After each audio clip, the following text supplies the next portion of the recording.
Chapter 30. Jeannie opened a fresh pack of Oreos, inhaled their familiar scent. They smelled like childhood and home, and like she could totally survive this day, if she just shoved about 4 of them in her mouth, really quick before she had to get back to the cafe to cover the register for Joe's break. She checked her phone while she chewed. A new voicemail from her mom that she was sure was about Thanksgiving, and that she would deal with later. A text from Jacob with the title of the next book club book, and a string of texts from Ben. Still alive, haven't heard from you in a few days. Did the sexy farmer chop you up into bits and bury you in the pumpkin patch? The last one was sent 20 minutes ago. Jeannie, seriously, you okay? Oops. Apparently she hadn't talked to Ben in a few days, but she'd been so busy interviewing people to replace Norman and working any hours that Crystal and Joe couldn't fill in. Things had been so crazy that Hazel and Annie had each taken shifts, which was so nice and made Jeannie almost cry any time she thought about how she had real friends now. She shot off a few quick texts to confirm she was in fact not chopped up in a field. I'm alive. Sorry, super busy. Love you. She waited for a response as she ate one more cookie, wiping the crumbs on her apron. Her phone pinged. You call me later. I want updates on the thriving business. Jeannie smiled. Thriving? Maybe. She certainly had enough customers. She'd solved the mystery of who was causing all the problems. Or rather, the mystery had anticlimactically solved itself. Now if she could just find some responsible college students to hire, she'd be all set. Oh, and she probably needed to find a new produce source for her smoothies, because she had no desire to see Logan ever again. He could stay on that damn farm and hide away. Forever for all she cared. He could just go. Where's Jeannie? A voice boomed from the cafe and Jeannie froze where she stood in the break room, her mouth still stuffed with cookies. Did she somehow summon him with her thoughts? She's on her break. Good job, Joe, Jeannie thought, chewing frantically. I need to see her. Logan's voice was loud enough that the entire breakfast rush must be able to hear every word, especially since the bustling cafe had gone quiet as soon as he came in. She hadn't told anyone what had happened between them, but the fact that they'd traipsed around the festival together and then Logan had completely disappeared from town for a week had been enough to crank out some very strange rumors from the mill. Last Jeannie heard, he was riding a llama and meditating. Shia. Oh no, Joe was faltering. Stay strong, Joe.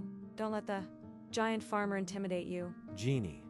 Logan's voice was louder, like he had bypassed talking to Joe and was now just calling her name, and was going to keep doing it until she came out of the break room. She glanced up at the one small window but didn't think she could fit through. Damn it. Jeannie, please. I need to talk to you, and if you don't come out here, I'm going to say everything I need to say in front of every one of these nosy people out here. There were a few murmurs from the crowd, some disagreement about being nosy, until the dissenters were shushed by everyone else trying to hear what would happen next. She hesitated. Okay, I guess that's my answer. Logan went on. Jeannie, I've been a real ass. Someone in the crowd let out a little cheer at that. Oh my God, what is he doing? She couldn't let him do this. Not in front of everyone, not with everything she knew about him. She wasn't a monster. She burst out of the break room. Don't. Logan's gaze locked on hers. Shit. She forgot the way those blue eyes sucked her right in, like a damn magnet. Just come here, for God's sake. She came around the counter, grabbed him by his soft flannel sleeve and pulled him into the break room to the great dismay of the crowd. There were actual boos as they left the room.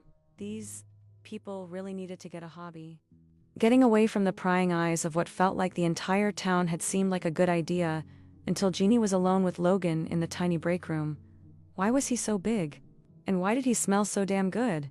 His blue gaze roved over her like he was drinking her in after the drought of not seeing her for a week. She hated that she felt the same way, taking in every detail, from his trimmed beard to the dark smudges under his eyes. Maybe he hadn't been sleeping well. Maybe he'd been thinking about her as much as she'd been thinking about him. No, Jeannie, no. You will not fall prey to the sexy farmer again. He'd been a complete jerk. He'd slept with her and then had the audacity to tell her what she wanted, that she'd be better off leaving altogether. And then, he'd disappeared for a week while she was left here to solve mysteries and run a cafe by herself. If there was one thing Jeannie had figured out over the last week, it was that she belonged here in Dream Harbor. She liked being here and she liked herself here.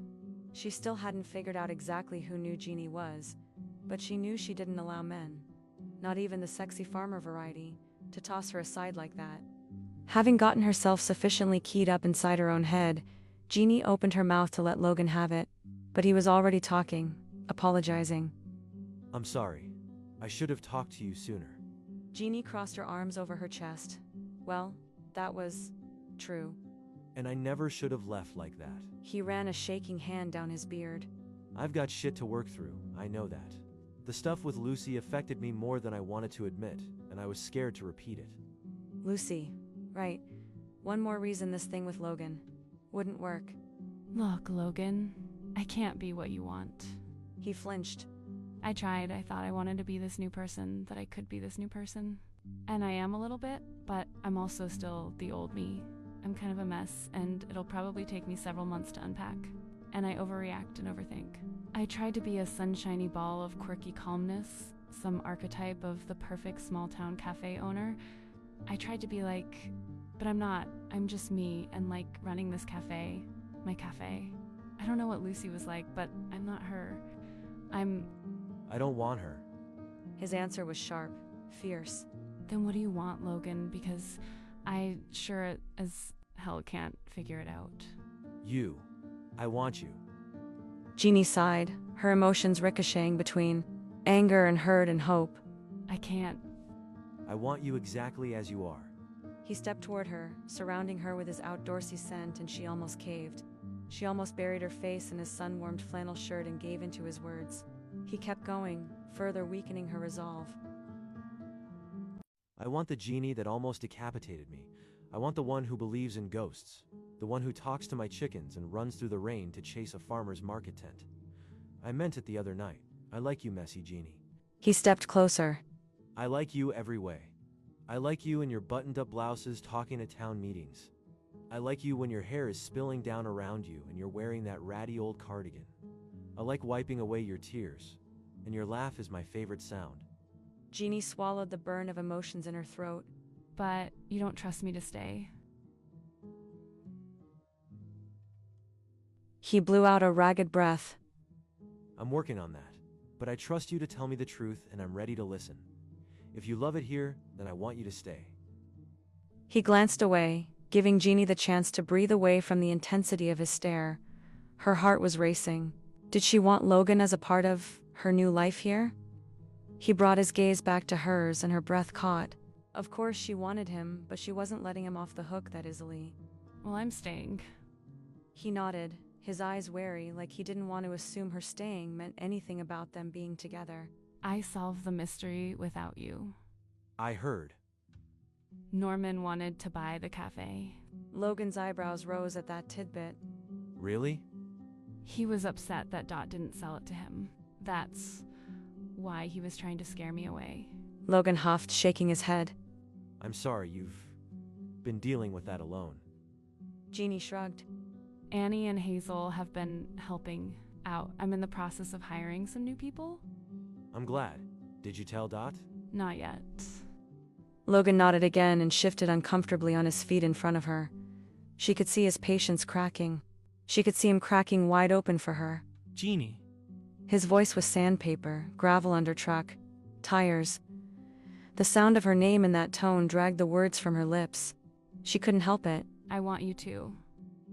She said, unable to hold it in anymore. His lips tipped in the corner as he stepped toward her, crowding her in the small space. You do? She nodded, suddenly unable to form words. He took her face in his hands and tilted it up. I'm in love with you, Jeannie. The words coasted over her skin, warm and sweet. You are? Yeah, have been for a while. Since when? She asked, with a teasing smile. Logan traced her cheek with his thumb. Probably since I saw your hedgehog pajama pants. Oh no. She groaned. His smile tipped higher. Or it could have been since. You enlightened me about the best snack foods. She laughed. Well, I've loved you since I saw how many tiny pumpkins you could carry at once. He blew out a long sigh, relief and happiness dancing in his eyes. Does pumpkin carrying rank high on a man's attributes for you? Apparently. Jeannie said with a grin, and he kissed her smile. It's good training for him. Buzz. She launched herself into his arms and Logan caught her with an oof escaping his lips. His back hit the lockers, rattling them, and Jeannie laughed against his neck.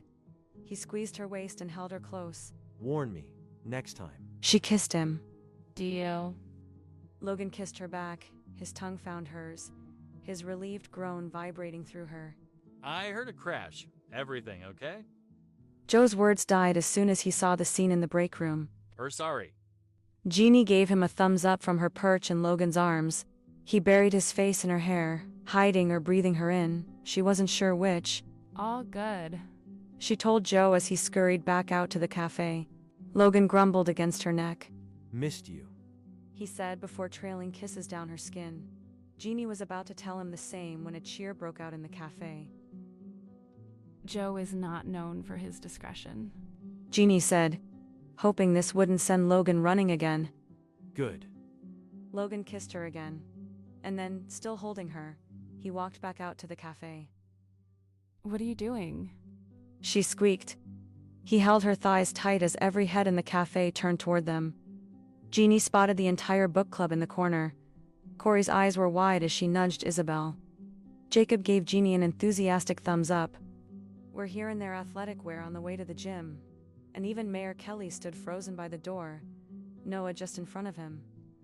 Good Lord, what was Logan doing? I love this woman. He announced gruffly, like he was expecting someone to fight him on it. The cafe went silent. Here it comes.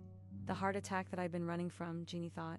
At least she would die in a beautiful man's arms instead of alone at her desk. That was something. We already knew that. Linda yelled from the back, breaking the silence. Laughter and cheers and a few whistles rose up in the cafe. Not everything is about you, man. Noah told him, coming up to the counter. He slapped Logan on the back. But congrats. Logan blew out a frustrated sigh. This damn town. He muttered, and Jeannie giggled. Noah, can you cover Jeannie for the afternoon? The fisherman grinned. Of course. He hopped over the counter and landed beside a surprised Joe. You're taking the afternoon off. Logan whispered in Jeannie's ear. Sounds good to me. Jeannie waved over Logan's shoulder to the pumpkin spice customers, who had already gone back to sipping their drinks and chatting about the weather, as though declarations of love happened in the middle of their morning coffee every day.